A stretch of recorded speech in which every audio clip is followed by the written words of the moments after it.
Assalamualaikum warahmatullahi wabarakatuh. Salam sehat juga untuk teman-teman dimanapun Anda berada. Juga teman-teman yang beragama lain dimanapun Anda berada. Masih bersama saya Tabarani Hendarto, masih mengupas tentang asam lambung, GERD, gejala psikosomatis, dan anxiety. Oke, di video kali ini sebelum saya mulai silakan di like, di komen, di subscribe, dan ditekan tombol loncengnya biar dapat notifikasi video-video terbaru dari saya. Oke, di video kali ini saya akan membahas tentang keluar dari zona nyaman. Nah, itu keluar dari zona nyaman. Kenapa kita harus keluar dari zona nyaman? Nah, ini kita kan terkena tuh ya kan, gangguan pencernaan dengan segala sensasi dan gejalanya. Gejala psikosomatisnya dari anxiety-nya itu ya kan, yang tidak nyaman di tubuh, keleyengan, sempoyongan, kepala pusing, perut begah, macam-macam sensasi dan gejala yang kita rasakan setiap harinya. Jadinya kita terlalu terfokus dengan segala sensasi dan gejala setiap harinya. Terus akhirnya kita dari gangguan lambung jadi terganggu juga pikiran kita dengan adanya gangguan kecemasan itu. Jadinya apapun yang kita rasakan sensasi dan gejala, pasti kita berpikir terlalu jauh seperti itu. Terus dengan sensasi dan gejala itu, terutama takut mati, itu kita merasa tidak nyaman kalau keluar rumah. Nah itu, senangnya pasti dalam rumah aja, terutama di kamar. Mau keluar takut, nanti jangan-jangan takut pingsan lah, takut nggak ada yang nolongin lah, nanti kalau saya jatuh gimana, terus kalau saya pingsan gimana. Bener kan, seperti itu kan teman-teman. Dilatih mulai sekarang, dilatih. Saya juga dulu begitu, ke kamar mandi aja takut ya kan, tapi berjalannya waktu saya latih mental saya ya kan, kalau saya nggak keluar dari zona nyaman, kapan saya bisa sembuhnya ya kan, kapan bisa saya move on ya kan, biarpun kita berdamai dengan keadaan kita, tapi kita melatih mental kita lagi, melatih ya kan, seperti orang normal, seperti kita normal dulu lagi ya kan. Mau keluar takut, tapi saya latih setiap harinya. Ingat banget itu, saya latih dari keluar rumah itu, di depan rumah ya kan, ke depan rumah aja pasti ada sensasi dan gejala. Ngobrol dengan tetangga ada sensasi dan gejala. Ke Indomaret yang dekat rumah ada juga sensasi dan gejala. Ke masjid apalagi tuh ya kan, ada aja sensasi dan gejala. Apalagi keluar rumah seperti saya sendiri ya kan, sendiri. Ini dulu saya di sini pertama kali terkena gangguan itu pas saya habis olahraga ya, seperti video yang dulu saya pernah share itu. Di sini nih saya habis olahraga, habis push up, stretching, lari, jogging pelan, habis itu push up. Nah, bangun dari push up itu tahu jantung saya berdebar kencang, keringat dingin, lemas. Nah itu di sini nih, ingat banget di sini nih, di pohon itu tuh, di belakang saya itu tuh, ingat banget.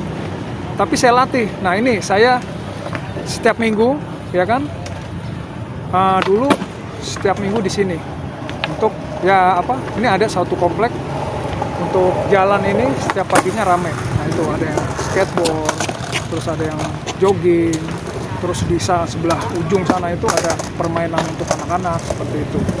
Nah jadi intinya kita latih dan selalu disugesti. Nah, disugesti kalau kita tidak apa-apa, memang kita tidak apa-apa ya kan.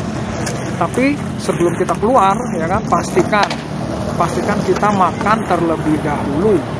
Makan, minum yang cukup. Kalau memang nggak yakin dengan keadaan kita bawa bekal. Nah, saya lakukan itu. Setiap mau kemana saya bawa bekal secukupnya. Minum yang cukup, air hangat itu saya 1 botol, dan saya air manis saya bawa 2 botol jadi, dan makan. Itu biar kita merasa kalau kita ada apa-apa kita tinggal makan, minum manisnya seperti itu. Kalau sekarang tadi yang video sebelumnya saya sudah makan kan, sudah sarapan, terus saya keluar ya kan, saya bekal air minum aja, air minum tuh saya taruh di situ, air minum, udah itu aja. Jadinya intinya kita selalu melatih diri, terutama pikirannya.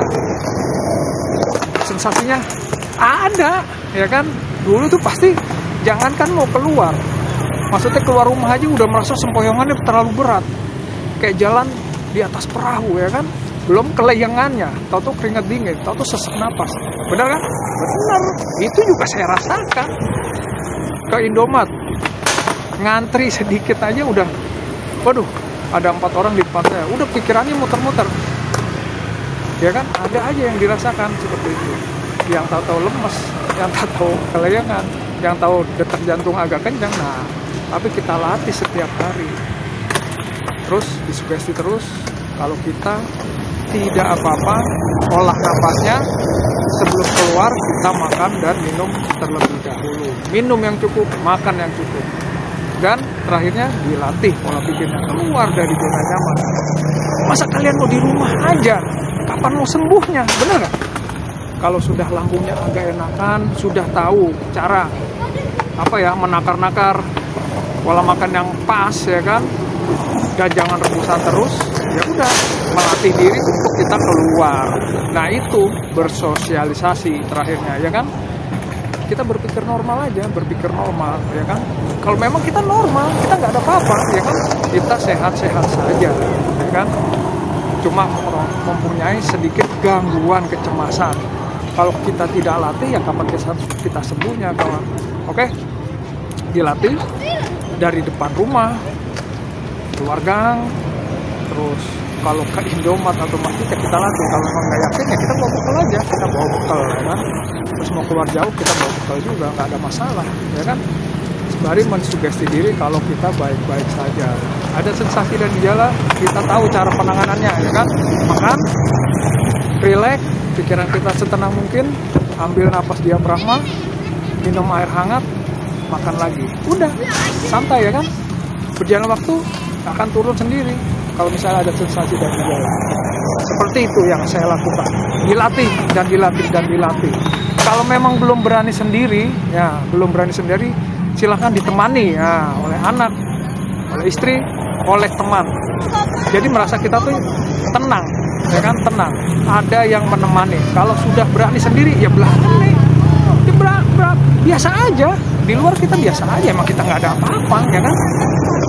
Cuma gangguan kalian aja yang mencemaskan terlalu tinggi. Wah, nanti kalau di jalan saya pingsan lah, saya takut jatuh lah, nah, seperti itu dihilangkan. Dilatih setiap hari sekali lagi, oke?